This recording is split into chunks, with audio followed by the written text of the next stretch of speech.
Brar square आपको सीधे लिए चलते हैं। कुमार कुंदन हमारे संवाददाता वहां से हमारे साथ मौजूद हैं। कुमार, ये भी जानकारी मिल रही है कि न सिर्फ हिंदुस्तान के आर्मी ऑफिसर बल्कि दुनिया के तमाम मुल्कों के बड़े आर्मी ऑफिसर भी इस वक्त बरार स्क्वायर पहुंच रहे हैं श्रद्धांजलि देने के लिए सीडीएस जनरल बिपिन रावत को, और उनके अंतिम संस्कार में शामिल होने के लिए कई देशों के राजदूत भी वहां पर पहुंच रहे हैं। आप जरा बताइए इस वक्त वहां पर, क्योंकि अब जानकारी ये मिल रही है कि बस थोड़ी ही देर में ये जो अंतिम यात्रा है ये बरार स्क्वायर पहुंच जाएगी। निश्चित रूप से आपने जैसा बताया, हिंदुस्तान ही नहीं लेकिन मैं जो आपको बताना चाहता हूं उसमें ये बताऊं कि श्रीलंका, भूटान, नेपाल और बांग्लादेश इनके जो है सैन्य अधिकारी जो है वो भी आ रहे हैं। श्रीलंका से जनरल जो है सवेंद्र सिल्वा जो चीफ ऑफ डिफेंस स्टाफ है श्रीलंका के, वो पहुंच रहे हैं।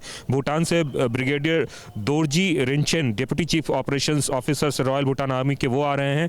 नेपाल से Suprabal Janeshwar lieutenant general brigadier वो आ रहे हैं। और बांग्लादेश की बात करें तो lieutenant general Waqar uz Zaman principal staff officer armed force division Bangladesh, ये इस जगह पे पहुंच रहे हैं। तो ये जो तस्वीर आपको देख रहे होंगे, जो फॉरेन डिग्नेटरी जो है वो आ रहे हैं और इसके साथ साथ जो दूसरे देशों के सैन्य ऑफिसर हैं वो भी आ रहे हैं। तो ये बताने के लिए समीर, जो मैं बार बार बता रहा हूँ कि उनकी शख्सियत क्या थी। वो कहावत है ना कि सीने में जुनू, आंखों में देशभक्ति की चमक रखता हूँ, दुश्मन की सांसें थम जाए आवाज़ में वो धमक रखता हूँ।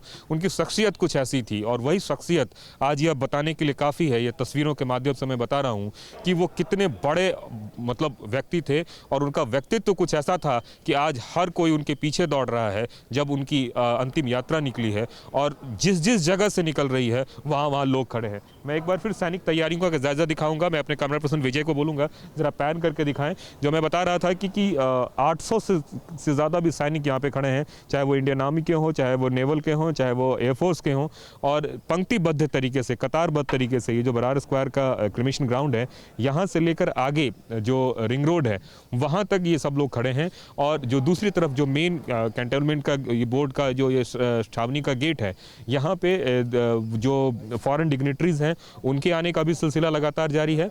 और उसके साथ साथ जो सेना के जवान हैं और सेना के जो आला अधिकारी हैं वो भी धीरे धीरे अब अंदर पहुंच रहे हैं। चूँकि 3:30 बजे का समय है, मैं आपको एक बार टाइमिंग के बारे में बता दूं कि 3:30 बजे यहाँ पे पार्थिव शरीर आने का जो समय रखा गया है और 4 बजे से रिचुअल शुरू हो जाएगा। अगर हम पूरे प्रोटोकॉल के हिसाब से बात करें तो अब से थोड़ी देर बाद, अभी 2:51 हो रहा है और 3:30 पर बताया जा रहा है कि यहाँ पार्थिव शरीर आधिकारिक रूप से जो बताया जा रहा है कि वो पहुँच जाएगा।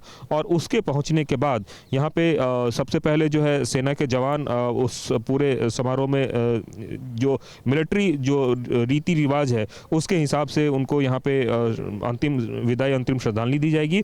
और बताया जा रहा है कि 4:30 तक सारा कार्यक्रम खत्म भी हो जाएगा। मतलब 1 घंटे का ऑफिशियल प्रोग्राम है, फॉलो किया जाएगा। और 3:30 बजे का आप वक्त बता रहे हैं जो तय समय है, लेकिन साथ ही लगातार तस्वीरें विपिन चौबे भी हम तक पहुंचा रहे हैं। बरार स्क्वायर पर मौजूद है कुमार कुंदन और ये तस्वीरें विपिन चौबे जो लगातार इस अंतिम सफर में शामिल हो रखे हैं। और विपिन, जिसका जिक्र कुंदन भी कर रहे थे, क्रोध जब कड़े फैसले लेने हो, लेकिन नरमी जब अपने लोगों के बीच में, जब आम लोगों के बीच में हो, ये शख्सियत जनरल बिपिन रावत की। और आज उसकी जीती जागती तस्वीर इन लोगों की मौजूदगी के साथ नजर आ रही है। बिल्कुल वो तस्वीर देखने को मिल रहा है और मैं खुद को गौरवान्वित महसूस कर रहा हूं कि जनरल रावत जैसे बहादुर जो सैनिक रहे हैं, सेनापति रहे हैं, उनके अंतिम यात्रा को मैंने देखा है। और आने वाली नस्लों को मैं बता सकता हूं कि हमारे पास एक ऐसा भी सेनापति था जिसने इतनी लंबी सेवा अपनी सेना को दी, सेना को संगठित करने के लिए, सेना के लिए कितना काम किया, भारत की सीमाओं को कैसे मजबूत किया, दुश्मनों को कैसे जवाब दिया। और आज जब उनकी शहादत हो गई 45 साल की सेवा देने के बाद भी, तो वो कैसे उनकी अंतिम विदाई हुई थी। और जिस बात को आप कह रही थी, देखिए इस वक्त मैं बता दूं कि हम लोग धौला कुआं जो राउंड अबाउट है उसको क्रॉस कर रहे हैं और अब से लगभग 15 से 20 मिनट का वक्त और जब हम लोग बरार स्क्वायर पहुंच जाएंगे। और एक जो खास बात और है पूर्णिमा, वो ये है कि आज से पहले, आज की तारीख से पहले कभी ऐसा नहीं हुआ था कि किसी सैनिक और किसी सेनापति की अंतिम यात्रा में सेना के तीनों सेनापति यानी आर्मी चीफ, नेवी चीफ और एयरफोर्स चीफ शामिल हुए हो एक साथ। ये अपने आप में एक एक्सेप्शन है, ये अपने आप में रिकॉर्ड है, और ये एक इतिहास है। और ये भी इतिहास में तमाम ऐतिहासिक क्षण ऐसे हैं और ऐसे चीज़ें हैं जो इतिहास में दर्ज कराई हैं विपिन रावत ने। और आज जब वो अंतिम यात्रा पर, अनंत यात्रा पर चले गए हैं और उनका पार्थिव शरीर पंचतत्व में विलीन होने के लिए जा रहा है, तो ये भी अपने आप में ऐतिहासिक है कि इतने सारे लोग उनको श्रद्धांजलि देने के लिए इतनी व्यवस्था में, इतने सैन्य सम्मान के साथ, इतने राष्ट्रीय सम्मान के साथ तीनों सेना के, भारत के तीनों सेना के सेनापति उनकी अंतिम यात्रा में शामिल हैं। और इतनी गौरवशाली अंतिम यात्रा की उम्मीद हर भारतवासी कहता है कि हम भारत में मर मिट जाएं, और हम जब जाएं तो काफिला कुछ ऐसा हो। ये बेहद भावुक करने वाले पल, गला रुध रहा है, आंखें नम हैं, और चारों तरफ आप देखिए और उस तरफ भी देखिए, जिस तरफ हम लोग जा रहे हैं वो रास्ते खाली हैं, लेकिन जहां ट्रैफिक रुका हुआ है वहां भी लोग नमन कर रहे हैं, वहां भी उन्हें याद कर रहे हैं, वहां भी उनकी शहादत को लोग भूलेंगे नहीं। वो अपनी नस्लों को बताएंगे कि हमारे पास एक ऐसा सेनापति था जिसने दुश्मन के दांत कैसे खट्टे किए थे, किसने कैसे सेना के लिए स्ट्रैटेजी बनाई थी, कैसे उसने शहादत दी, अंतिम वक्त तक वो देश के लिए लड़ता रहा, देश की सेना को मजबूत करने के इरादे लेकर वो चलता रहा। और जब शहादत हुई तो शहादत ऐसी शानदार शहादत कि जिसको देखने के लिए पूरा भारत उमड़ पड़ा है, पूरे देश की निगाहें इस वक्त टेलीविजन पर है। जा रहे हैं अपने अंतिम सफर पर निकले हैं सीडीएस जनरल बिपिन रावत। वो लेगेसी, वो विजन है जिसे छोड़कर वो गए हैं, यानी कि आने वाले वक्त में कैसा और सेना का आधुनिकीकरण होगा, कैसे तीनों सेनाओं के बीच में एक समन्वय और गहराई के साथ स्थापित होगा, उस विजन को छोड़कर एक लेगेसी के तौर पर निकल पड़े हैं अपने अंतिम सफर पर जनरल बिपिन रावत। और जैसा कि विपिन बता रहे हैं, 15 मिनट और फिर ब्रार स्क्वायर पहुंचेगा पार्थिव शरीर सीडीएस जनरल बिपिन रावत का। कुमार, 15 मिनट का वक्त और बामुश्किल लगेगा या 20 मिनट, या हो सकता है थोड़ा सा और डिले हो?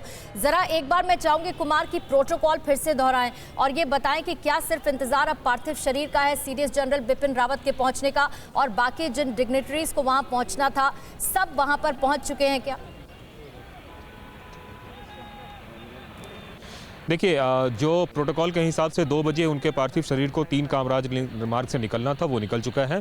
अभी 3:30 बजे का वक्त रखा गया है यहाँ पहुँचने का। जो तैयारियाँ हैं, मैं कैमरा पर्सन विजय को बताऊंगा, एक बार ज़रा दिखाएं।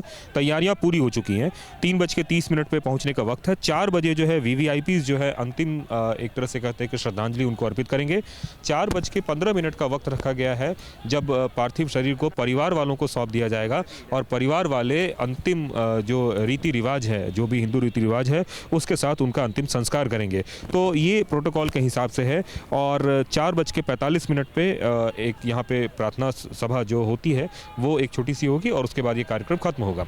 तो अभी तक का जो प्रोटोकॉल है वो यही कहता है कि अब से थोड़ी देर बाद 2:56 हो चुके हैं, अगले 30 मिनट में यहाँ पे पार्थिव शरीर को पहुँचना है। और उसके बाद जो है 4 बजे के आसपास जो VVIPs है वो अंतिम श्रद्धांजलि देंगे उनको, और 4:15 पे परिवार वालों को पार्थिव शरीर हैंडओवर किया जाएगा, जिसके बाद वो जो भी रिचुअल्स है हिंदू रीति रिवाज के हिसाब से उनका जो है वो वहाँ पे सारा रिचुअल्स होगा।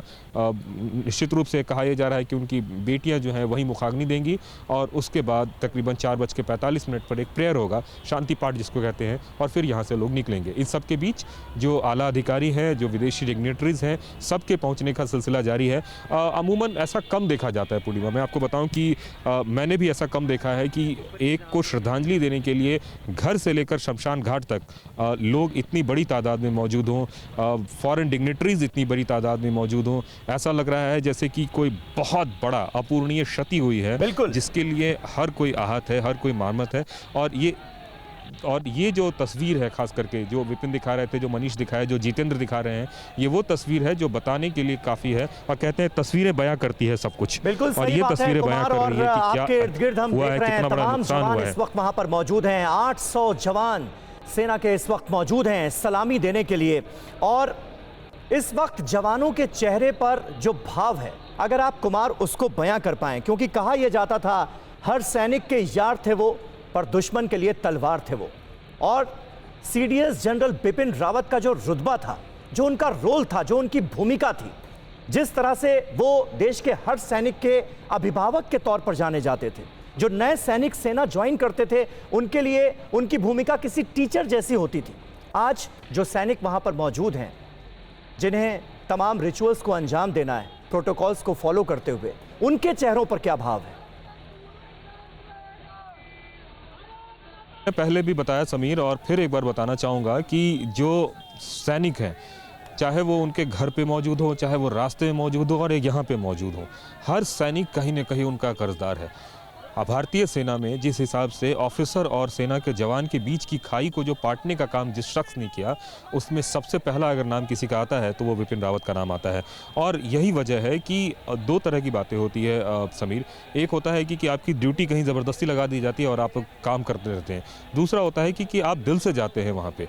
मतलब मैं बता नहीं सकता हूँ, शब्द बयान नहीं कर सकता हूँ कि जितने भी यहाँ पर सेना के जवान खड़े हैं, कोई मतलब मैं 3 दिन से इस पूरी स्टोरी को फॉलो कर रहा हूं समीर, और हर कोई कुछ कहने की स्थिति में नहीं है। चेहरा जो है सब कुछ उनका कह रहा है कि क्या हुआ है। ऐसा लग रहा है कि परिवार का सबसे बड़ा मुखिया चला गया है, और किसी परिवार का सबसे बड़ा मुखिया चला जाए उसके बाद परिवार पे क्या बीतती है ये शायद वो परिवार समझ सकता है जिसके साथ ऐसा हुआ हो।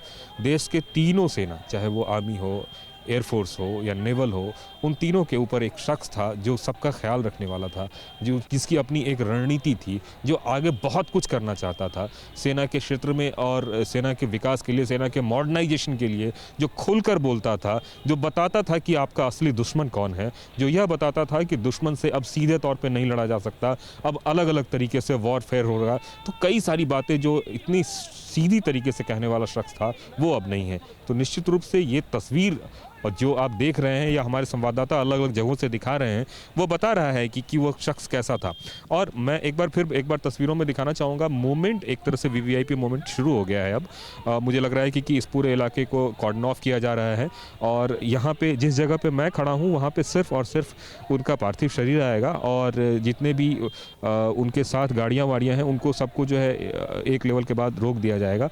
तो अभी जो मैं बता रहा हूँ, चूँकि 3 बज गया है और अब से कुछ ही देर पल में यहाँ पे वो पार्थिव शरीर पहुँचने वाला है, तो वो वीवीआईपी प्रोटोकॉल का जो मोमेंट है वो शुरू हो चुका है। मतलब बार बार जिस बात की वो जिक्र करते थे, वो कहा जाता है ना, मुझे न तन चाहिए न धन चाहिए, बस अमन से भरा ये वतन चाहिए। वतन की अमन परस्ती के लिए उन्होंने जिस तरह का काम किया, चाहे बर्मा में सर्जिकल स्ट्राइक हो, चाहे पाकिस्तान में सर्जिकल स्ट्राइक हो, या फिर दूसरी जगह पे, इन सब प्लानिंग का वो हिस्सा रहे। हर एक जो सिक्योरिटी से जो जुड़ी हुई चीज़ें थी, जो अहम चीज़ें थी, हर के वो हिस्सा रहे। और यही वजह थे कि आज वो सबसे भरोसेमंद व्यक्ति जो है पूरे सरकार में एक तरह से कह सकते हैं, और जिस तरीके से उनका कद बढ़ रहा था उस तरीके से देखें और उस तरह की चीज़ों को देखें तो उससे हम अंदाज़ा लगा सकते हैं कि आज जब देश ने उनको खोया है तो क्या बीत रही है देशवासियों पर, क्या बीत रही है सेना के उन जवानों पर, क्या बीत रही है हर आम आदमी पर, आम शख्स पर, वो दिख रहा है समीर। और मैं एक बार फिर बताना चाहता हूँ कि हिंदुस्तान ही नहीं, हिंदुस्तान से इतर पड़ोसी मुल्क जो कुछ हैं, वो भी वहाँ के भी जो डिग्निटरीज आ रहे हैं यहाँ पे श्रद्धांजलि देने के लिए, वो बताने के लिए काफ़ी है कि किस तरीके से उस डिग्निटरीज को वो लोग भी जो दूसरे देश के लोग हैं, चाहे वो भूटान हो, चाहे वो श्रीलंका हो, चाहे वो नेपाल हो, चाहे वो बांग्लादेश हो, जितने भी डिग्निटरीज यहाँ पे पहुँच रहे हैं विदेशों से आए हुए, वो डिग्निटरीज भी उनका लोहा मानते थे, और वो मान रहे हैं कि क्या और कितनी बड़ी क्षति हुई है